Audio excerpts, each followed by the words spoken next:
नमस्कार, मी दिनकर शिंदे. आपण पाहताय डीएस न्यूज. तुमचं मत माझं मत मध्ये आपलं स्वागत. मित्रांनो, महत्वाचा विषय मी घेऊन आलोय आणि तो म्हणजे असा की जवळपास 17 लाख कर्मचाऱ्यांचं वादळ नागपूरमध्ये धडकणारे, तेही विधानसभेच्या अधिवेशनावर. मित्रांनो, त्याचं कारण असं आहे की राज्यातले लाखो कर्मचारी ही जुनी पेन्शन योजनेची मागणी सरकारकडे सातत्यानं करतायत. विशेष म्हणजे राज्यातल्या संपूर्ण कर्मचाऱ्यांना, मग वेगवेगळ्या क्षेत्रामध्ये ते काम करणारे आहेत, त्यामध्ये महसूल विभागाचे आहेत, आरोग्य विभागाचे आहेत, शिक्षक कर्मचारी आहेत, त्यासोबत नगर परिषद कर्मचारी, जे स्वच्छता कामगार आहेत, तीही यामध्ये सहभागी आहेत. या सर्व कर्मचाऱ्यांना जुनी पेन्शन योजना ही लागू होती, मात्र मध्यंतरी सरकारनं ती बंद करून त्या ठिकाणी एनपीएस नावाची नवीन पेन्शन योजना सुरू केली, जी कर्मचाऱ्यांच्या हिताची नाही. आणि त्यामुळं कर्मचाऱ्यांचं असं मत आहे की आम्हाला जुनी पेन्शन योजना लागू करावी. सातत्यानं सरकार बदलतंय, परंतु सातत्यानं कर्मचारीही राज्य सरकारकडे ही मागणी लावून धरतायत. प्रत्येक राज्य सरकार ही आश्वासन देतं, मात्र कर्मचाऱ्यांना जुनी पेन्शन योजना लागू केलेली नाही, जी त्याच्या शेवटच्या क्षणापर्यंत त्याला कामी येणार आहे. त्याच्या आयुष्यासाठी तीच पगार त्याला आयुष्यभर जगण्यासाठी कामी येणार आहे, मात्र राज्य सरकार याकडे गांभीर्यानं लक्ष देत नाही. आणि म्हणूनच राज्यातल्या जवळपास 17 लाख कर्मचाऱ्यांनी 14 मार्च ते 20 मार्च 2023 या 7 दिवसाचा लाक्षणिक संप या ठिकाणी केला होता. विशेष म्हणजे हा बेमुदत संप होता, परंतु 7 दिवसामध्ये राज्य सरकार त्या ठिकाणी कोलमडलं होतं. राज्य सरकारच्या सगळ्या विभागाचं काम कोलमडलं होतं. स्वच्छता कामगार, आरोग्य कर्मचारी आणि शिक्षक आणि महसूल हे दोन्ही सगळे गट संपावर गेल्यामुळं राज्य सरकारच्या वेगवेगळ्या विभागाचं काम ठप्प पडलं. रस्त्यावरती घाणीचं साम्राज्य पसरलं. रुग्णांनाही त्या ठिकाणी उपचार मिळत नव्हते, परंतु कर्मचाऱ्यांनी माणुसकीच्या नात्यानं वैद्यकीय सेवा मात्र त्या ठिकाणी सुरू ठेवली होती. विशेष म्हणजे विद्यार्थ्यांचंही नुकसान होऊ नये यासाठीही कर्मचाऱ्यांनी त्या ठिकाणी उपाय केले होते. मात्र हे सगळं असताना राज्य सरकार खडबडून जागं झालं आणि 7व्या दिवशी कर्मचाऱ्यांचा हा संप मागे घेण्याची विनंती राज्य सरकारनं केली. आणि मुख्यमंत्री एकनाथराव शिंदे, उपमुख्यमंत्री देवेंद्र फडणवीस यांनी कर्मचारी संघटनांशी चर्चा करून आम्हाला थोडा वेळ द्या, सकारात्मक आम्ही निर्णय घेऊ आणि जुन्या पेन्शन योजनेचे जे लाभ आहेत ते कर्मचाऱ्यांना देण्यासाठी आम्ही तात्विक त्या ठिकाणी विचार करू आणि निर्णय घेऊ, असं त्या ठिकाणी आश्वासन दिलं होतं.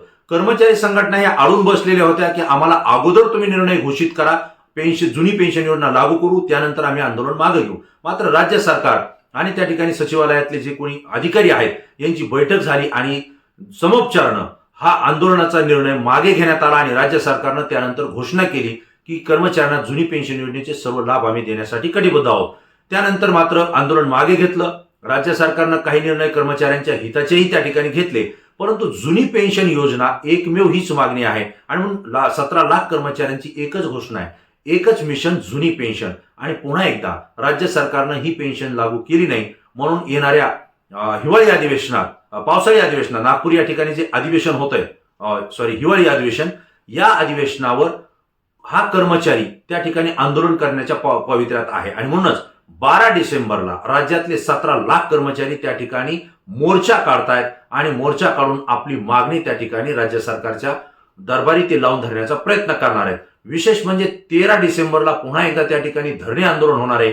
याही ठिकाणी लाखो कर्मचाऱ्यांचा जो काही जनसागर आहे तो त्या नागपूरमध्ये धडकणार आहे. आणि विशेष म्हणजे याच कर्मचाऱ्यांच्या पुन्हा एकदा आंदोलनामुळे सरकार मात्र अडचणीत येण्याची शक्यता निर्माण झाली आहे. मित्रांनो, 14 डिसेंबर पासून पूर्ण राज्यभरातले 17 लाखापेक्षा अधिकचे कर्मचारी हे आता बेमुदत संपावर जाण्याचा इशाराही कर्मचारी संघटनांनी दिलेला आहे. मला आपल्याला सांगावं लागेल, राज्यात जेवढ्या विभागामध्ये कर्मचारी संघटना आहेत वेगवेगळ्या, ह्या सगळ्या एकत्र आलेल्या आहेत आणि एकत्र येऊन सरकारच्या विरोधात त्या लढा देत आहेत. आणि त्यामुळे सरकारला हे आंदोलन जड जाते, हे आपल्याला मला आवर्जून सांगावं लागेल.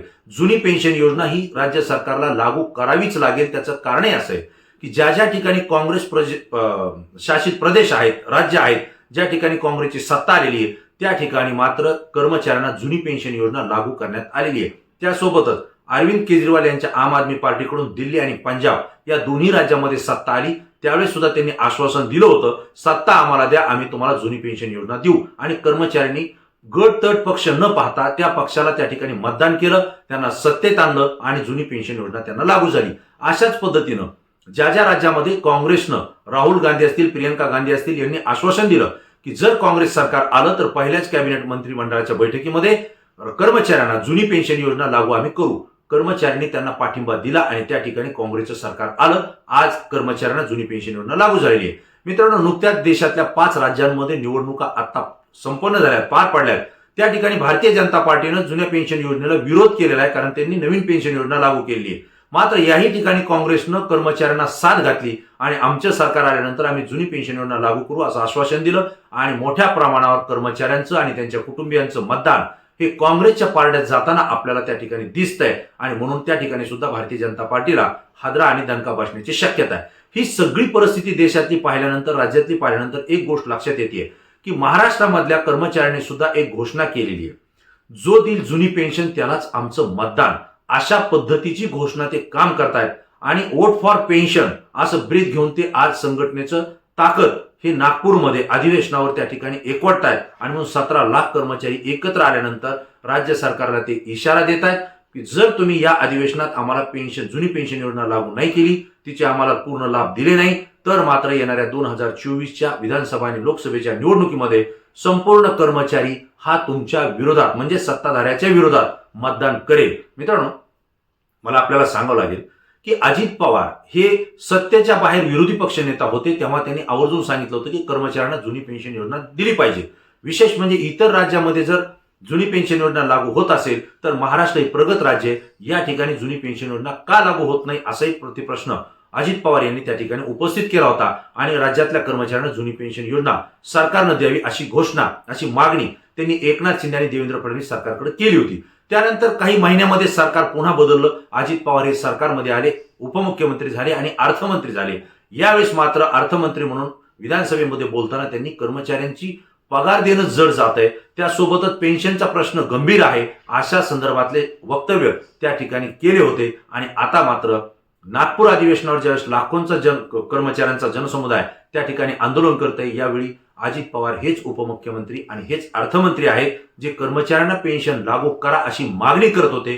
आता हे पाहायचंय की अजित पवार सरकारमध्ये सहभागी झाल्यानंतर कर्मचाऱ्यांना जुनी पेन्शन योजना लागू करतील का. मित्रांनो, हा गंभीर प्रश्न यासाठी आहे की मंत्रिमंडळामध्ये आमदारांची पगार वाढविण्याचा निर्णय झाला, आमदारांची पेन्शन वाढविण्याचा निर्णय झाला आणि खासदाराच्या पद्धतीनं आमदारालाही पेन्शन आणि पगार मिळावी यासाठी मंत्रिमंडळ आणि त्या ठिकाणी सत्ताधाऱ्याकडून प्रयत्न झाला. त्याला विरोधी आमदारांनी सुद्धा पाठिंबा दिला.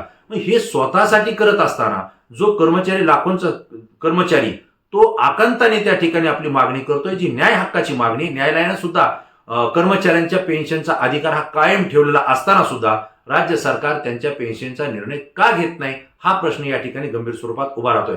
मित्रांनो, जर राज्य सरकारनं कर्मचाऱ्यांना जुनी पेन्शन योजना जर लागू केली नाही तर हाच कर्मचारी आंदोलन 12-13 डिसेंबरला तर करेल, परंतु 14 डिसेंबर पासून तो पुन्हा बेमुदत संपावर जातोय. असं जर झालं तर राज्य सरकार हे अडचणीत येणार आहे. त्याचं कारण असं आहे की मराठा समाजाच्या आरक्षणाचा प्रश्न आहे, ओबीसीने त्याला विरोध केलेला प्रश्न आहे, धनगर समाजाच्या आरक्षणाचा प्रश्न आहे, त्याला आदिवासी समाजाने विरोध केलेला प्रश्न आहे. हे सगळे प्रश्न निर्माण असताना आता कर्मचाऱ्यांच्या जुन्या पेन्शन योजनेचा प्रश्न हा पुन्हा एकदा चव्हाट्यावर आलाय. यामुळे राज्य सरकार पुन्हा एकदा अडचणीत येणार आहे. मित्रांनो, मला आपल्याला सांगावं लागेल, राज्यातले कर्मचारी प्रेक्षक सुद्धा आपला व्हिडिओ पाहतायत. ज्यावेळेस कर्मचाऱ्यांनी 7 दिवसाचा संप त्या ठिकाणी केला होता, त्यावेळेस मात्र याच राज्य सरकारमधल्या अनेक आमदारांनी आणि मंत्र्यांनी कर्मचाऱ्यांच्या विरुद्ध शेतकरी असा वाद निर्माण करण्याचा प्रयत्न केला. सोशल मीडियाच्या माध्यमातून शेतकरी पुत्र आणि शेतकरी यांना शेतीमालाला भाव नाही आणि कर्मचाऱ्यांना पगार खूप झाल्या, यांना पेन्शन काय करायची असं एक त्या ठिकाणी स्टंट चालवला होता आणि कर्मचारी विरुद्ध शेतकरी असा वादही निर्माण करण्याचा प्रयत्न त्या ठिकाणी झाला. मात्र कर्मचारी हेच शेतकरी पुत्र आहेत हे कर्मचाऱ्यांनी वारंवार सोशल मीडियाच्या माध्यमातून सांगितलं, परंतु नंतरच्या काळामध्ये राज्य सरकारनं खासगी नोकर भरतीला ज्यावेळेस सुरुवात केली, ज्यावेळेस खासगी अधिकाऱ्यांची भरती सुरू केली, त्यावेळेस मात्र हे ट्रोल करणारे जे कोणी शेतकरी पुत्राच्या नावानं सत्ताधाऱ्यांचे जो कोणी कार्यकर्ते होते ते मात्र त्या ठिकाणी आता गप्प बसलेले आहेत.